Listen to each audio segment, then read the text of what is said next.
Сайн бацхан ирэх хүндэтгэжтэй сайн телевизийн даваа гарагийн мэдээллийн хөтөлбөр маань эхлэхэд бэлэн боллоо. Бид олон нийтийн ашиг сонирхлыг эрхэмлэн олон ургуулж үзлийн эндэрвэс тэнцвэртэй мэдээллийг та бүхэндээ хүргэж явах болно. Улсын хэмжээнд ихтэй сургуульд эсэгчдийн сурах ерөнхий чадвар мэдлэгийн төвшин тогтоох зорилготой SLT ерөнхий шалгалт өнөөдөр Монгол орон даяар Монгол Улсын түүх физик хичээлээр эхэлж байна. Энэ жилээс шалгуулагчид улс даяар SLT ерөнхий шалгалтын оноогоор сонсох гэж 14 хоногт хүлээх хэрэггүй боллоо. Учир нь энэ жилээс шалгалтын дүнг шууд машинаар засч боловсролын үнэлгээний дүнг шууд зарлах юм байна. Энэ жил шууд засалтын шилэн технологиг нэвтрүүлж байгаа бөгөөд өмнө нь 14 хоногийн дараа шалгалтын дүн гардаг байсан бол 2019 оны эсэгчид SLT ерөнхий шалгалтын даруйдаа дүнгээ мэдэх боломжтой болсноороо онцлог юм байна. Тодорхойлбол энэ жил улсын хэмжээнд 32 шалгалтын нэгдсэн байранд SLT ерөнхий шалгалтын хариу шалгах төхөөрөмжүүдийг ашигласан байна. Шалгалтын байранд хариу шалгах төхөөрөмжөө суйрлуулсан учраас шалгуулагчийн нүдэн дээр хариу дэлгэцээр харуулна. Цагийн дараа байрны гадаа дүнг зарлан харин маргааш нь цахим сайтад хийх юм байна.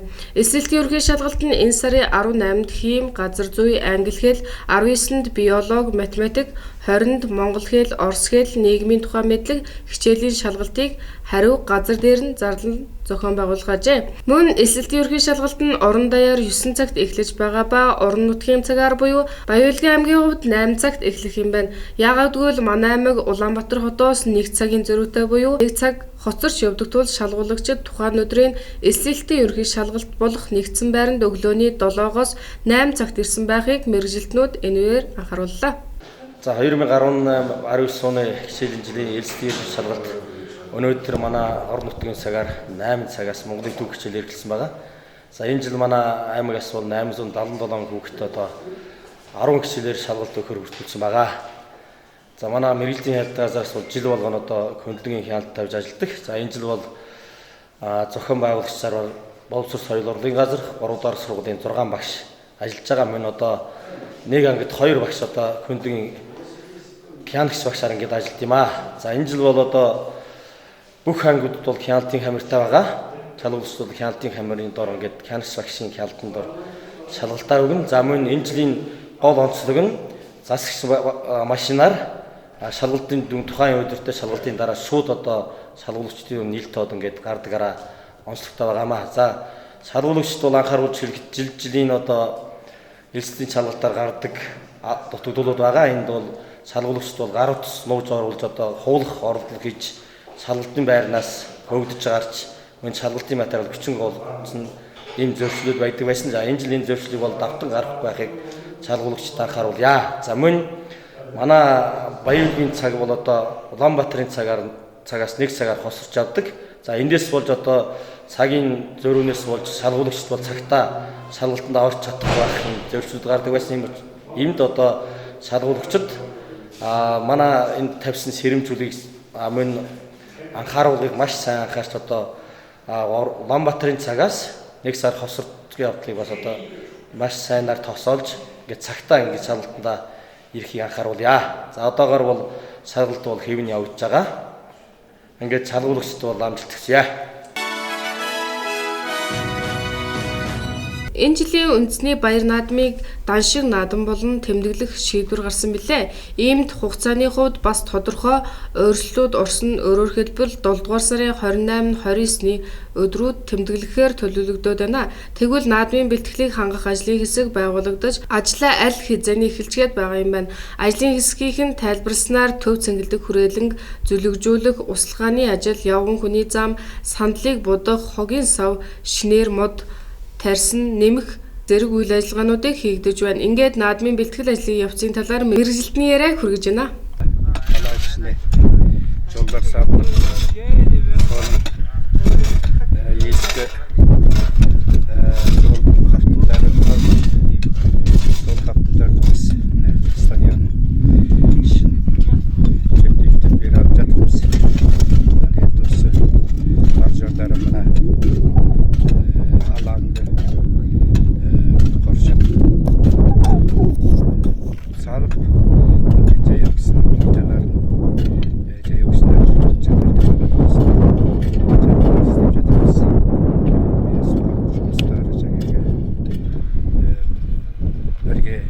жатыр.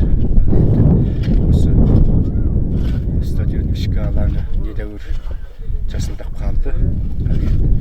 Бұл шаруаны жаңағы еңбек бөлімімен бірлесіп соғыстарды жұмыс күшін алып осындай шаруаларды жасап жатырмыз. Ал енді жылдағыдай емес Талбай алаңның жасылданып недәуір жақсы. Тойға дейін де жақсы. Ішіне шығып жатқан плиталарды бірақ саламыз, жаяу кісілер жүретін жолдарға бәрінде салынады. Ал енді оны бастай қойғанымыз жоқ. Жаяу кісілер жолын енді мына алаңның қоршауын бүйтіп алып, сосын кейін бастаймыз. Жерлерге гүлдер еккенбіз, енді олар өсіп жатыр. Бұрынғыдай емес, халыққа түсіндіріп айтқанымыз, мақсаттарыңызды жақсы өздеріңіз бағыңыздар, қаржыны жібермеңіздер деген тақауын қойғанбыз. Бұрынғыдай емес, кішкене тағы кем жоқ болып қалды. Ал енді сол малдарды бағып күтіп, бағып отырған арнайы адамдар тағы жұмыстап жатыр. Жил болгон уламжлалт хэлбэрээр зохион байгуулагддаг нээлттэй засаглал ба хэвлэл мэдээлэл зөвлөгөө нь энэ удаа Завхан аймагт зохион байгуулагдлаа. Завхан аймгийн засаг даргын тамгын газар Монгол хэвлэл мэдээллийн зөвлөл, орон нутгийн хэвлэл мэдээллийн холбоо хамтран нээлттэй засаглал ба хэвлэл мэдээллийн сэдэвт орон нутгийн хэвлэл мэдээллийн ажилтнуудыг хамруулсан зөвлөгөөнийг зохион байгууллаа. Зөвлөгөөнд 16 аймгийн хэвлэл мэдээллийн ажилтнууд хамрагдсан бөгөөд эх жил Баяулгын аймагт зохион байгуулагдахаар төлөвлөгдөөд байгаа юм байна.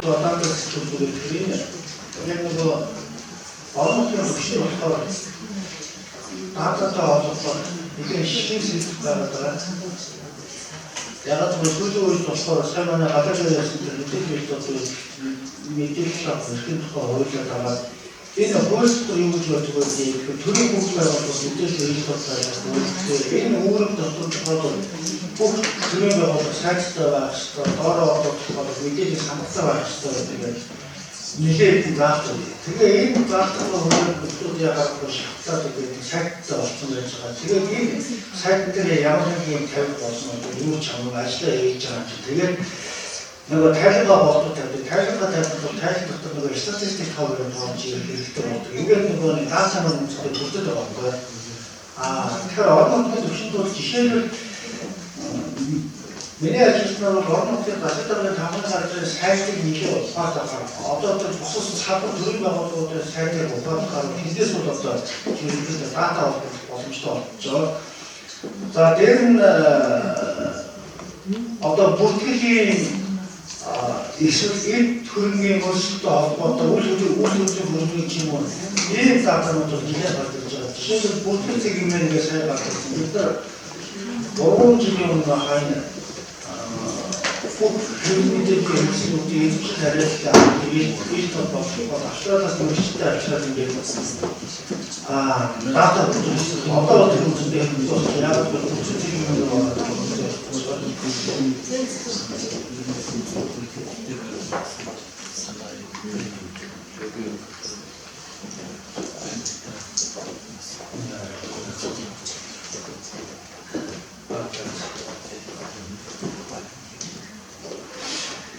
за бид цаг багаа учраас уулна гол стартапаас ингээд хожоод ингэ явуулсан нэг дээр л явуулна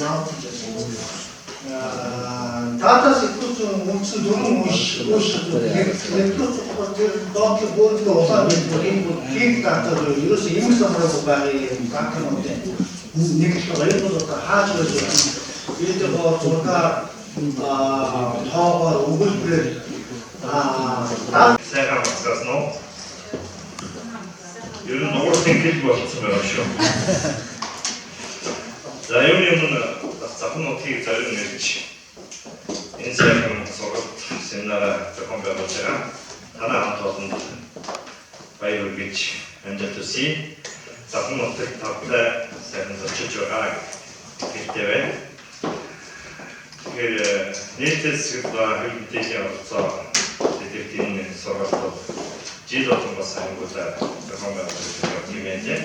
инженер болоод нутгийг зарим гэж энэ сургалтыг зохион байгуулж байгаа та бүхэн маань бидний ажилч гэсэн нэг том тийм тусдаа зүйлж байгаа гэж би ойлгож байгаа.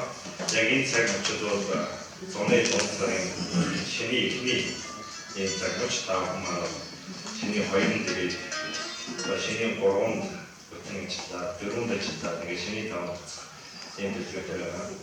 Тэр энэ цаг мөчид бол бас орны их яруулагч дэгцийн явуулангийн 90 насны оны зориулсан очооны их шигшин яруулагийн том наадам зохион байгуулалтын цаг мөчтэй хаалаа. Тэгэхээр энэ цаг мөчид бол та бүхэн одоо зохиолын энэ том хэмжээг нүдээр үзэж бас өөрсдөө сайн мэдээд авч Монголын одоо зохиолын салбарын үе үеийн шийдвэрүүдтэй нүүр тулан уулзах ийм болцоо болсон байна гэж бодож байна.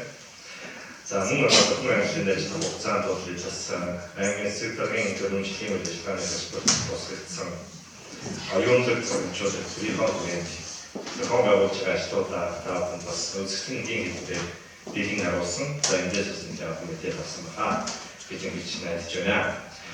Тэгэхээр иргэн төвтэй төр иргэдийнхэн санал бодлого дээр суурилж төрийн шийдвэр гаргадаг байх. Иргэдийн оролцоог өрн хэмжээнд хангасан байх. Энэ нь одоо бас иргэний эрх үүрэг хариуцлага гэх юм гурван зүйл хамт байх гэдэг. Энэ бүх ойлголт мэдээллүүдийг олон нийтэд хүргэх энэ бүхнийг зохион байгуулах бол тэр мэдээллийн оролцоо маш чухал. Монгол Улсын үндсэн хуулиар заасан иргэн хүний эрх үүрэг хариуцлага гэдэг гурван зүйл байна. Иргэд маань эрхээ илүү мэддэг, үүрэг хариуцлага баг шиг мэддэг. Энэ ганцхан иргэдийн асуудал биш. Бүх шатнд энэ зүйл бас байдаг. Тэгэхээр Завхан аймгийн хувьд бас энэ төрийн төвшөнд ажиллаж байгаа албан хаагчдын хувьд бид бас эрх үүрэг хариуцлага багыг тулгын гуравчууд шиг хамт авч явж байх ёстой гэдэг энэ зарчим руу бас нэлээд хэд алхацсан явж байгаа. Бидний бас л нэг алддаг алдаа нөхөр үүргээ мэддэг, үү, хариуцлага мэддэг үү, зөвхөн эрхээ мэддэг. Тэгэхээр эрх үүрэг хариуцлага бол хамт байж ч одоо 3 жилийн дээр тоглохтой адилхан энэ гол дээр энэ Монгол Улсын үндсэн хууль, Монгол Улсын хүний эрх хэрэгжүүлэлт байх ёстой юм аа гэж ойлгодог. Тэгэхээр энэ 3 зүйлийг нийгэмдүүлээд зэрэгтэй таавны оролцоо маш чухал хаа гэж бодож байгаа. Өчигдөр би таавд хэлсэн хардрэглээ сонсох аян гэдэг хэлэхэд хамгийн түрүүнд хэлэхэд бол иргэдийн иргэдийн зөвлөлийн удирдах зөвлөлийн дэд дараатай танил нар болон энэ хөлтнөөс нь сэтгүүлчдийн ажил тав энэ үгний мэдээлэл яа. За манай энэ дэд засварлага хэрэгмэдийн сэтэд энэ зөвлөгөө өнөөдөр Завхан 9 дахь удаа зохион байгуулагдаж байна. Анх 2012 онд өөр хатаа энэ зөвлөгөөнийг авч санаалт нь зохион байгуулж байсан. Энээс хойш тасралтгүй одоо 8 аймагт зохион байгуулсан байна. Арангаа, Баянхангар, Өмнөгов, Дорнод, Овс, өнгөрсөн жил Өсгөл аймагт бид нэр зохион байгуулсан. Ингээд энэ 2010 онд Завхан аймагт 9 дахь удаагийн уулзалт зөвлөгөөнийг энэ зохион байгуулж байна. За манай зөвлөгөөний онцлогтой энэ сэдвийн үндсэндээ агуулгаар тодорхойлдог. Энэ зөвлөгөөнд засаг захиргаа нэг талаас нөгөө талаас хэв мэдээллийн сэтгүүлчид хамт суугаад энэ иргэдийг мэдээлэлээр хангах, иргэдэд бодит мэдээллийг шуурхай хүргэх энэ үйл ажиллагааг хэрхэн амжилттай зохион байгуулах вэ? Бид нар энэ үүргийг хэрхэн биелүүлж байгаа вэ? Энэ асуудлаар хамт суугаад ярилцлагаараа энэ зөвлөгөө авчихлаа. За зөвлөгөөний бас нэг онцлог бол ер нь бол төрийн захиргаа хэв мэдээллийн харилцан ойлгоцож эрх зүйн одоо хүрээнд хамтарч ажиллах ямар гац боломжууд байна? Ямар одоо үрдөнтэй ийм хамтын ажиллагаануудын хэлбэр байж болох вэ? Эрх зүйн одоо хамгийн таалагдчихтай бидний юу байна? Тулгамдсан асуудлууд юу байна? Энийг хамтарч суугаад ийм ашиг болтой зөвлөгөө. За нөгөө талаас манай сэтгүүлчид энэ зөвлөгөөний хүрээнд мэргэжлийн багш нар, эрдэмтэн судлаач даасаа одоо онлайн болон хараад маш их мэдээллийг олж авч ажилтаа хэрэглүүлэхээр онцлогтой. За энэ удаагийн зөвлөгөөний бас үнэхээр дорныг их 68 гэж Эцэг яваа хөтөнгийн фикшн хүндэтгэлийн арга хэмжээ бид нар бас бодцох завшаа авснаар үнэхээр онцлогтой манай сэтгүүлч бас сэтгэлийн өндөр боцож байгаа. За түүнээс гадна энэ арга хэмжээ зохион байгуулалт бид нар дэмжих тусдаа үзүүлсэн аймгийн засаг дарга түүний хамгийн газар иргэдийн төлөвчдийн хурал за тэгээд манай орон нутгийн хэлбэрийн холбооны зохион аймаг салбар зөвлөлтөөр талархаж байгаагаа илэрхийлээ. За энэ зөвлөгөөнөөр дамжуулаад манай салбар зөвлөлтийн аймагуд салбар зөвлөлтийн ажлыг дэмжих, идэвхжүүлэх, тэднийг бас чадваржуулах бод энэ агуулга тээж явдаг. За мөн сэтгүүл зүйн эрх зүйн орчныг байнга сайжруулж энэ талын одоо асуудлуудаа хөндөж ярилцдаг. За мөн оролцож байгаа сэтгүүлчдийн явган тухайн зохион байгуулж байгаа бүсийн аймагуудын сэтгүүлчдийн ур чадварыг нэмэгдүүлэх, хайрцан туршлагаа солилцох, мэдлэгээ солилцох, мэдээлэлээ нэмэгдүүлэх ийм нэг чухал түвшүүр болон зохион байгуулдаг. За сүүлийн 3 жил манай зөвлөгөө орон нутгийн хэв мэдээллийн холбооны хүрээнээс одоо хайлаад үндсэндээ Монголын хэв мэдээллийн зөвлөлтөд маш хамтран ажиллаж байгаа. Монголын хэв мэдээллийн зөвлөл манай Монгол улс дахь манай сэтгүүл зүйн салбарын өөрийн зохицуулалтын цорын ганц байгууллага энэ байгууллагыг байгуулж Монголын сэтгүүлчид олон жил тэмцэж бас одоо хөөцөж одоо 6 жилийн өмнө энэ байгууллага байгуулж хамтран одоо ажиллаж байгаа. За энэ Монголын хэв мэдээллийн зөвлөлийн бүтэц бүрэлдэхүүнд дөрмээр бэсо орон нутгийн төлөв маш идэвхтэй оролцож үйл ажиллагаа хамтран одоо явуулж ирсэн. Энд хүрээд Сайн телевизийн даваа гарагийн мэдээллийн хөтлөөр маань өндөрлөж байна. Дараагийн хөтөлбөрөөр иргэн уулзлаа баяртай үзэгчдээ.